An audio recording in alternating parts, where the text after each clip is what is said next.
할렐루야. 네, 여기 이 자리에 오신 모든 청년분들과 성도님들을 예수님의 이름으로 환영하고 축복합니다. 오늘 우리는 이 저출산 시대와 그리스도인이라는 제목으로 함께 은혜를 나누고자 하는데요. 사실 이 광대한 이 주제를 가지고 30분 동안 말씀을 나눈다는 것은 뚜렷한 한계가 있을 수 있습니다. 하지만 오늘 전해지는 이 말씀을 통해서 여러분들은 이 메시지의 핵심을 잘 캐치하시고 그것을 삶에 적용하는 그 순종함을 통해 우리 하나님 아버지께서 여러분에게 주시고자 하는 그 모든 은택을 누리시길 예수님의 이름으로 축복합니다. 저는 최근에 저출산 문제에 대한 관심이 매우 많아졌습니다. 물론 제가 카도시 아카데미라는 기관을 통해 이 성경적 성을 다루며 이 출산에 관련된 이 주제도 늘 다루기에 이런 것은 항상 저에게 가까이 있습니다. 그러나 전 세계적으로 나타나는 저출산 문제, 특별히 놀라울 정도로 낮아진 한국의 출산율 문제는 이전 세대와는 완전히 다른 국면이라고 볼 수 있는 것이죠. 이 주제에 유독 관심이 가는 이유는 국가적인 위기를 넘어서 하나님 나라와 교회를 위협한다고 할 수 있기 때문입니다. 저출산에 대한 다양한 문제, 원인 파악들을 하는데요. 그 중에 하나가 바로 결혼하지 않거나 늦게 결혼하는 것이다 라고 많은 전문가들은 이야기합니다. 우리가 고백하는 웨스트민스터 신앙고백서 제24장을 보면 결혼과 이혼에 대한 성경적 가르침을 잘 정리해 놓았습니다. 여기서 2항을 보시면 창세기 2장 18절과 말라기 2장 15절, 고린도전서 7장 2절과 9절을 근거해서 결혼은 남편과 아내가 서로 돕도록 제정되었으며 합법적인 자손을 통하여 인류가 번성하고 경건한 자녀를 통하여 교회가 번성하고 부정을 막기 위해 제정된 것이라고 말합니다. 결혼에 대해서 얘기하는데 교회의 부흥을 같이 논한다라는 것이죠. 즉, 이 땅 가운데 불고 있는 결혼에 대한 풍조, 이 결혼에 대한 이 좋지 않은 풍조 인식이 교회의 번성을 위협하는 일에도 영향을 주고 있다라는 것입니다. 우리가 좀 전에 말씀 듣기 전에 여러 찬양들을 했습니다. 하나님을 사랑한다고 하고 주님을 닮아간다고 하고 그 길을 쫓아간다고 이야기했죠. 그런데 지금 이 시대 가운데 저출산 문제로 교회가 위협을 받고 있다라는 이러한 시대적 사명 가운데 우리는 이것을 그리스도인으로서 어떻게 바라봐야 될지 심각하게 고민해야 한다는 것이죠. 세상이야 본래 쾌락과 자기 사랑하는 방향성 속에서 흘러가고 있으나 교회는 하나님께서 주신 복을 그분이 기뻐하시는 방향 가운데 누려야 하는데 그렇지 못하고 있다는 것은 지금 어디서인가 문제가 있다라는 것을 우리는 깨닫고 고민하고 점검해 봐야 한다라는 것입니다. 특히 저는 이 문제를 생각할 때 예수님께서 하셨던 말씀, 이 말씀이 항상 떠오릅니다. 누가복음 18장 8절에 그러나 인자가 올 때에 세상에서 믿음을 보겠느냐 하시니라. 이 문제가 하나님 나라와 교회와도 연관된 문제라면 필경 우리의 믿음의 문제와도 연관돼 있다라는 것이죠. 저의 개인적인 생각입니다만 저출산 문제에 있어서 세상은 그 답을 내놓지 못할 것이라 생각합니다. 어떻게든 대책을 내놓고 설령 그 대책을 통해 눈에 보이는 가시적인 성과가 다소 있다 해도 그것은 분명 하나님께서 기뻐하시는 방식과는 거리가 멀 가능성이 매우 높다라는 것이죠. 출산율을 가까스로 높이고 또 유지하는 서구권의 정책적 방향과 그 문화를 보면 전부는 아니라 하더라도 상당 부분 하나님께서 제정하신 결혼 제도를 와해시키고 심지어는 그 방식이 동성결혼 합법이라는 그 발판을 제공해주고 있기 때문에 그렇다라는 겁니다. 설령 그 방식이 인간의 눈에 보기에 선량한 것이라 해도 하나님께서 계획하신 교회로서의 가정을 세우는 그 방식과 차이가 많기 때문에 하나님께 영광이 될 수 없다라는 것이죠. 그런 차원에서 세상은 이것에 대한 답을 줄 수 없다고 봅니다. 특히나 성도들은 이에 대한 해답을 세상에서 찾기보다 하나님 안에서 찾기를 갈망해야 합니다. 오히려 답을 찾지 못하고 있는 세상을 향해 교회가 하나님께서 의도하신, 그리고 성경이 말하는 대답을 구현해 내므로써 세상에 답을 줘야 한다고 봅니다. 이것이 제가 이 시기 가운데 저출산 문제에 대해서 관심을 가진 이유입니다.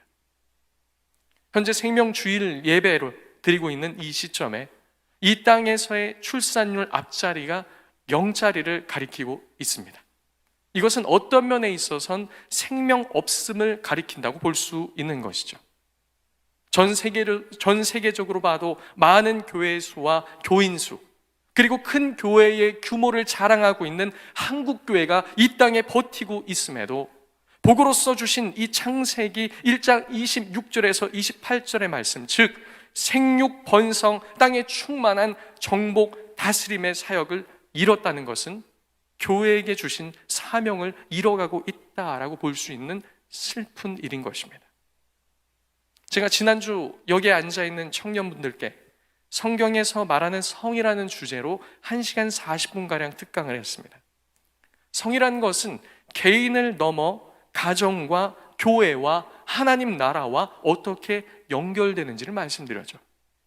하나님께서는 오늘 읽은 본문의 말씀처럼 자신의 형상을 따라 사람을 남자와 여자로 만드셨고, 또 그분의 기뻐하시는 뜻에 따라 결혼제도를 제정하사 두 인격이 신비한 연합을 통해 하나의 가정을 만들게 하셨습니다.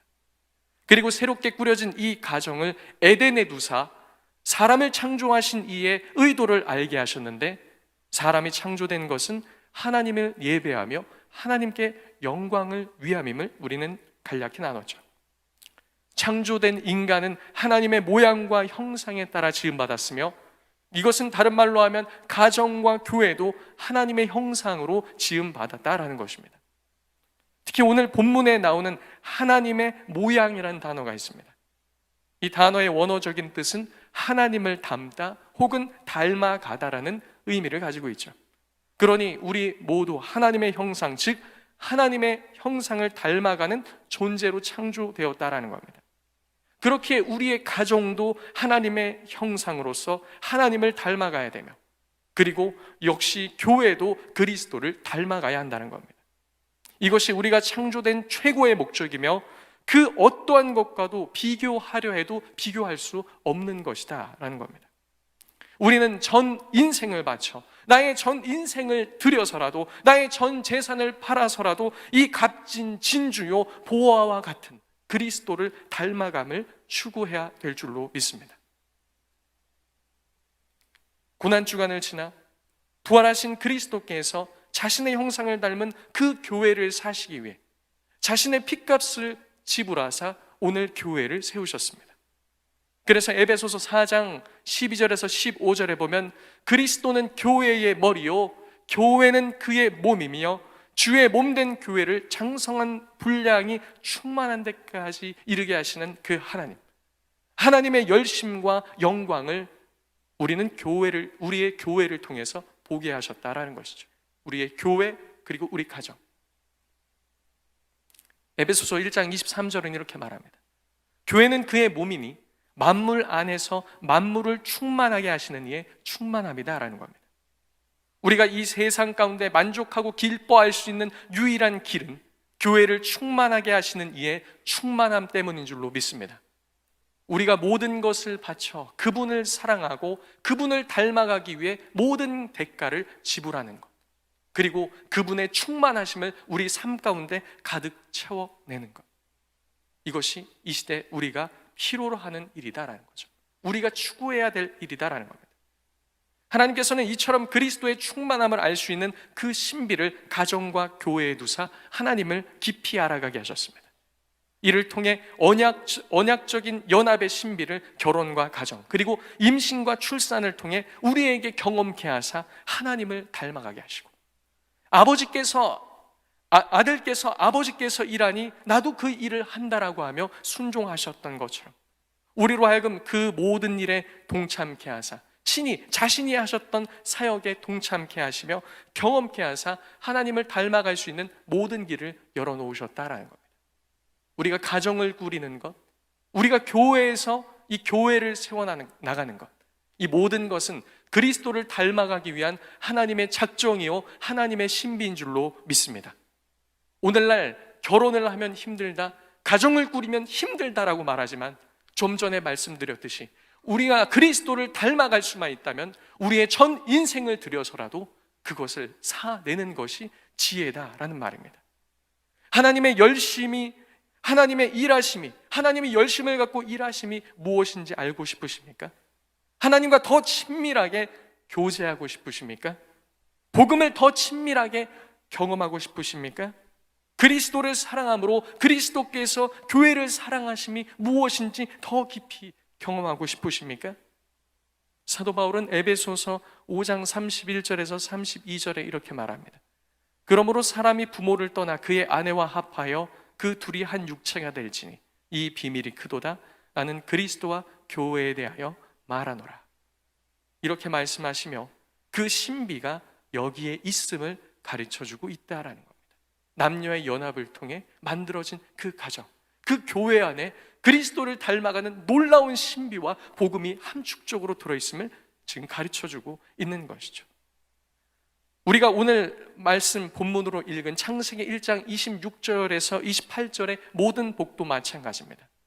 교회인 가정을 통해 또 가정들이 모여 이룬 이 회중 교회를 통해 하나님께서는 그 모든 복이 충만하게 나타나시기를 기뻐하셨다라는 것이죠.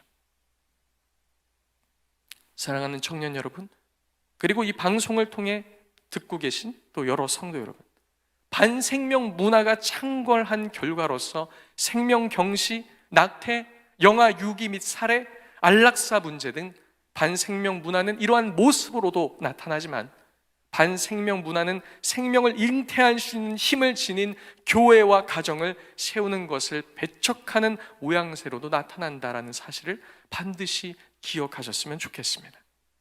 어떠한 면에 있어서 우리는 그리스도의 생명의 사역에 동참하기 위해 그리스도께서 자신의 살과 피로 세우신 교회를 위하여 자신을 드렸듯이 우리는 그리스도를 닮아가기 위해서 하나님께서 제정하신 그 결혼과 가정을 귀히 여기며 그 안에서 하나님의 어떠하심을 더 알고자 하는 열망이 우리 속에 있어야 한다라는 것이죠. 아버지께서 이것을 복으로서 우리에게 제정해 주셨고 이것을 통해서 아름다운 교회의 영광이 빛나게 하셨는데 이 시대적 풍조가 그렇지 않다 해도 나는 그것을 더 맛보고 경험하기 위해 그 속에 자발적으로 걸어 들어가겠다라는 이런 결단이 필요하다라는 겁니다. 어떤 면에 있어서 아직까지 건재하다고 말하는 한국교회가 있는 이 땅에 저출산 문제를 우리는 가볍게 여겨선 앞으로 이제 다가오는 문제들을 상당히 우리를 곤란스럽게 만들 거다라는 겁니다. 사실 청년들에게 있어서 이 저출산 문제 이야기를 하면 불편할 수도 있습니다. 또 출산 문제라고 얘기합니다. 저출산이 아니라 또 출산. 이 말인즉슨 또 출산 이야기를 한다는 것이죠. 이것이 사회적인 문제인 것은 알겠는데 그래서 그것이 나하고 무슨 상관이냐고 되묻는 것입니다. 그러나 이것은 우리와 상관없는 것이 아닌 우리에게 복으로서 남녀의 연합과 출산을 주신 하나님에 대한 것이다 라는 겁니다. 결혼과 출산, 이 생명의 사역은 우리의 가치관하고 깊은 연관성을 맺고 있음을 여러 공부를 통해서 알 수 있습니다. 제가 이 설교를 준비하기 위해서 이 저출산과 관련된 시사 다큐 프로그램부터 시작해서 웬만한 유튜버들이 얘기하는, 웬만한 20, 30대들이 이야기하는 것들을 다 들어보았습니다. 결국 어디서 기결되는가? 우리 가치관하고 깊은 연관성을 맺고 있다는 거죠. 일본의 사회학자요 30년간 가족 사회학과 저출산 문제를 연구해온 야마다 마사히로라는 교수가 있습니다. 이 교수는 자신의 저서와 여러 논문들을 통해 일본의 저출산 현실을 짚어냅니다. 그리고 역시나 이 모든 문제의 핵심을 관통하는 것은 가치관에 있음을, 다른 말로 하면 삶의 전제에 있음을 지적하고 있습니다. 야마다 마사히로 교수는 저출산 문제에 있어서 그 지적하는 문제점 첫 번째가 바로 리스크를 감당하기 싫어하는 사회에 있음을 말해주고 있습니다. 소위 결혼을 하기 이전에 연애 때부터 리스크를 감당하고 싶지 않은 생각들이 그 저변에 자리 잡고 있다라는 것이죠. 연애에 들어가서 감정과 재정과 시간적 소모, 그리고 결혼을 준비해 나가기 위한 여러 이와 같은 소모들. 청년들은 연애를 하길 원하지만 실제적으로 행동에 옮기지 않는 그러한 아이러니가 일본 사회 가운데 지금 팽배하다라는 것이죠. 근데 우리나라도 똑같은 현상을 관찰해 볼 수 있습니다. 그리고 최근 한국 미디어 동향에도 이러한 문제점이 동일하게 나타나고 있죠. 우리나라 최근 조사에 따르면 연애를 시작하지 않은 청년들의 수가 기하급수적으로 늘고 있고, 그런데 이러한 상황 속에서 역설적으로 방송에서는 연애와 결혼에 관련된 프로그램들이 인기가 하늘을 찌르듯이 치솟고 있다는 겁니다. 연애와 결혼에 대한 생각이 있으나 동시에 발생하는 이와 같은 리스크들을 회피하고 어떻게 하면 다른 것을 통해 대리만족을 얻을 수 있을까라는 것이 지금 이 사회 가운데 나타나고 있는 현상이다라는 것이죠. 근데 우리는 그리스도를 따르는 자로서 여러 가지 위험을 회피하는 자들이 아니라 주께서 원하시면 감수하면서 나아가는 자들이 바로 우리들인 줄로 믿습니다. 저의 은사인 세슴스 선교사님이란 분이 있어요.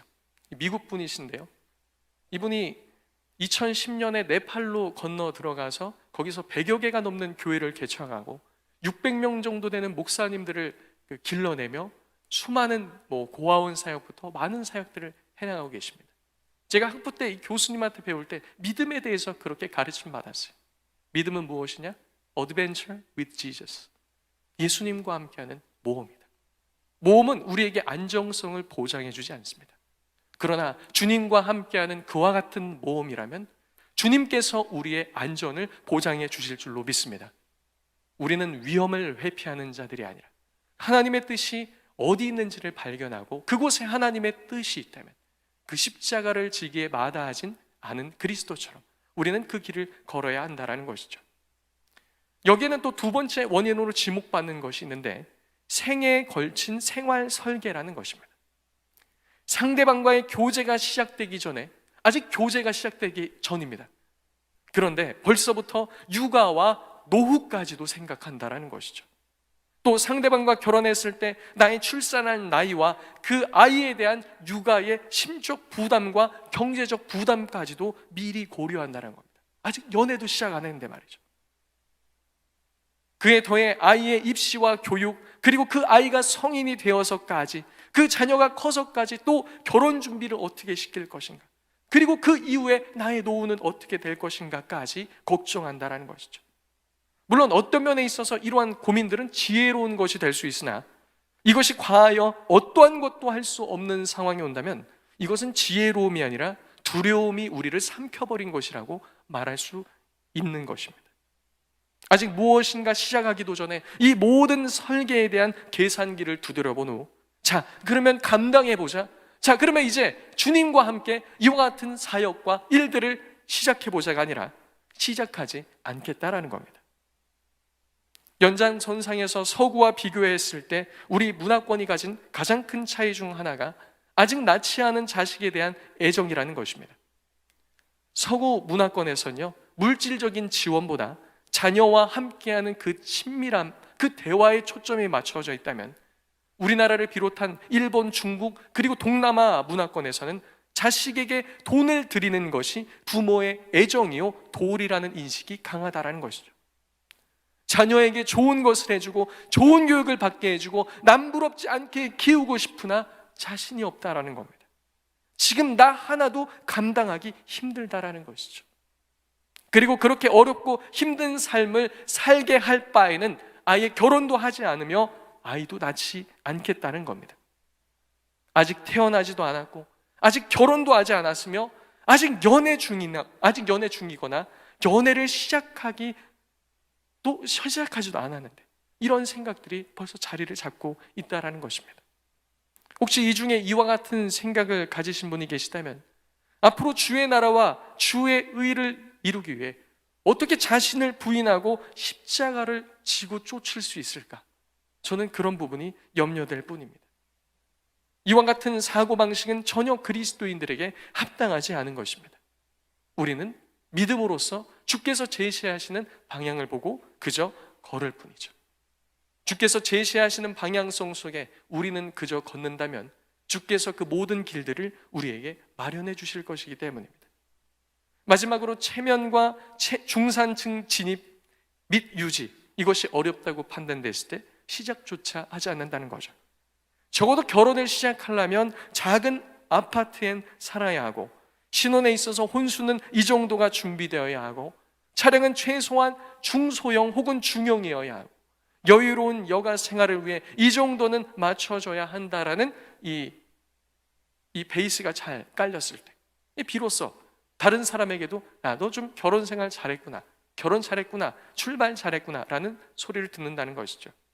최소 이러한 라이프 스타일을 유지하는데 어렵다고 판단됐을 때 그 모든 시간과 재화를 오직 자기 자신의 만족을 위해서만 사용한다는 것입니다. 세상 사람들은 이러한 이유로 결혼하지 않는 것도 큰 문제이지만, 교회 안에서도 이와 같은 인식이 보편적으로 확산되고 있는 것을 보면 심히 염려스러울 뿐입니다. 지금까지 나열한 것만 들으면 어떻습니까?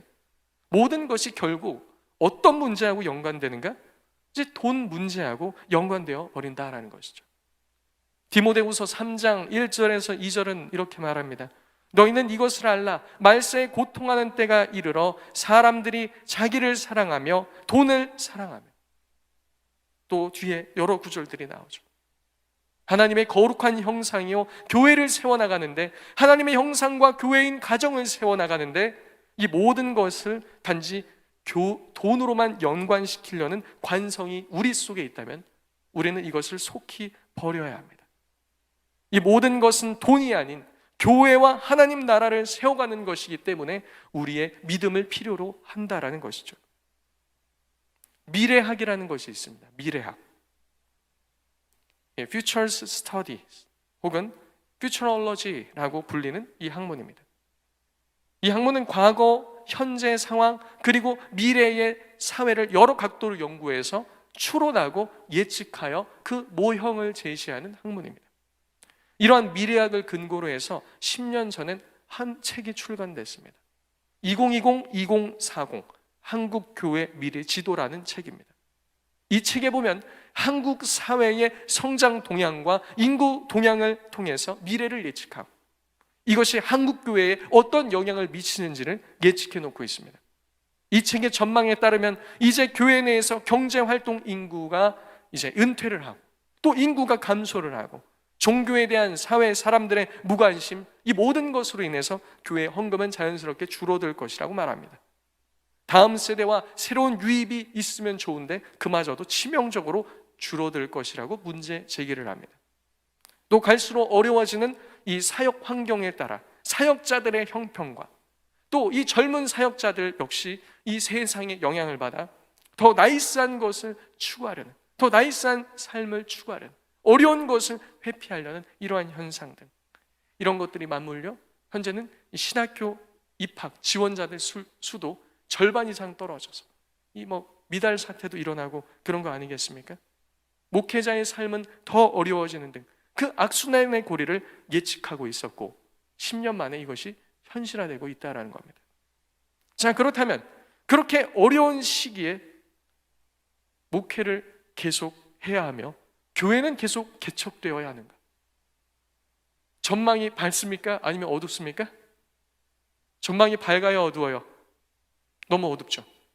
그러면 이런 전망을 보고 앞으로 젊은 세대 목사들은 목회를 해야 되는가? 그리고 교회를 개척해야 하는가?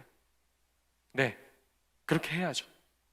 갈수록 어려워지는 시기 가운데 걸어 들어간다 해도 교회는 어둠 속에서 더 밝은 빛을 내기 위해 하나님의 뜻을 받들며 나아가야 된다라는 것입니다. 왜냐하면 교회는 어두운 시기 가운데 하나님의 영광을 드러내는 하나님의 형상이기 때문에 그렇다라는 겁니다. 상황과 여건에 크게 구애받지 않고 본질을 추구하며 교회를 세워나가는 것은 오직 믿음으로 할 수 있는 것입니다. 가정과 교회를 세워나가는 것은 하나님의 사역인 것처럼 우리는 하나님의 자리를 대신해서 돈과 돈이 주는 안정감으로 우리의 인생을 세우려는 그 모든 시도를 멈추고 우리는 주의 뜻이 무엇인지를 분별해서 이 시대 가운데 살아가야 한다는 것이죠. 오늘날 이 저출산 시대 속에서 하나님의 형상인 가정으로서의 교회를 세워가고 또 그 안에서 하나님의 형상을 닮은 거룩한 세대들을 키워내는 것. 우리는 그와 같은 모든 여정 속에서 하나님의 어떠하심을 발견하며 하나님을 더욱더 사랑하게 되며 닮아가게 될 줄로 믿습니다. 저희 가정엔 두 쌍둥이 딸들이 있습니다. 26개월, 7개월 되죠. 지금 그리고 뱃속에는 23개월 된 죄송합니다. 23개월이래요. 네. 넉 달 좀 지난 그런 아이가 있습니다. 오늘 아침에도 우리 딸들이 일어나자마자 아빠하고 뛰어왔어요. 그리고 일부 예배를 마친 다음에 올라왔을 때 아빠 하고 뛰어오는 거예요. 그래, 사랑하는 딸. 꼭 안아줄 때 저는 그 속에서 하나님이 저를 안아줌과 제가 거기에 안겨있는 그것이 동시에 느껴집니다. 또 그 모든 것 속에서 저와 하나님과의 관계, 저와 아이와의 관계를 발견하게 됩니다. 하나님께서는 이 가정이라는 것을 통해서 때론 이것을 통해 지불해야 될 대가가 상당히 어렵고 힘들지만 우리의 삶 가운데 놀라운 하나님의 형상을 닮을 수 있는 모든 신비를 그 안에 두셨다라는 것이죠. 사랑하는 청년 여러분, 이 어두운 시기 가운데 더 크고 깊은 하나님의 역사하시는 그 광활한 은혜를 깨닫길 원하신다면, 그리고 하나님께서 구원을 위해 하셨던 그 모든 은혜의 깊이와 그 역사들을 체험하길 원하신다. 하나님께서 어떻게 교회를 사랑하시며 교회를 세우시고 어떻게 그 다스리심과 번성케 하는 복을 이행하셨는지 그것을 몸소 알고 싶다면, 그리고 타락한 죄인임에도 불구하고 끝까지 책임지고 교회를 키워가시는 하나님의 그 크신 사랑과 인내하심을 발견하길 원하신다면, 그리고 무엇보다도 여기 앉아있는 여러분 모두가 하나님을 닮아가고 싶으시다면 하나님께서는 그 닮아가는 신비의 그 모든 여정을 결혼과 가정인 교회에 두셨다라는 사실을 믿으며 이제 본토 친척 아비집을 떠나 믿음의 여정을 시작했던 믿음의 선배들과 같이 용기 있게 하나님을 쫓아 나아가시길 저는 도전드리고 싶습니다. 교회를 세우는 것, 다른 말로 하면 가정을 세우는 것, 생명 없는 시대에 하나님의 형상을 따라 지음받은 하나님의 교회를 하나 더 세우고 하나님의 성도들을 하나 더 양육하는 그 은혜, 그분의 다스리심을 받는 교회 가운데 생명력이 넘쳐나는 것이 무엇인지 여러분들을 통해서 이 세상 가운데 설명되는 역사가 나타나길 크게 소망합니다. 하나님의 사역 가운데 하나님은 우리를 이처럼 동참시키시고 생명의 사역 가운데 우리를 이렇게 초대하고 계십니다. 하나님을 신뢰함으로 그 믿음의 발걸음을 용기 있게 내딛는 우리 사랑하는 모든 청년분들 되시길, 그리고 이 설교를 들으시는 모든 성도님들 되시길 예수님의 이름으로 축복합니다. 우리 들은 말씀 놓고 함께 기도했으면 좋겠습니다. 반주해 주시고요. 우리가 함께 기도할 때 하나님, 우리가 그리스도를 닮아가기 위해서 지불해야 될 그 대가가 때로는 힘들고 어렵다 할지라도 하나님이여 그것을 통해서 우리를 더욱더 하나님의 형상으로 뽑아내고자 하신다면 우리의 온 인생을 바쳐 그것을 사는 지혜가 우리 가운데 있게 하옵소서.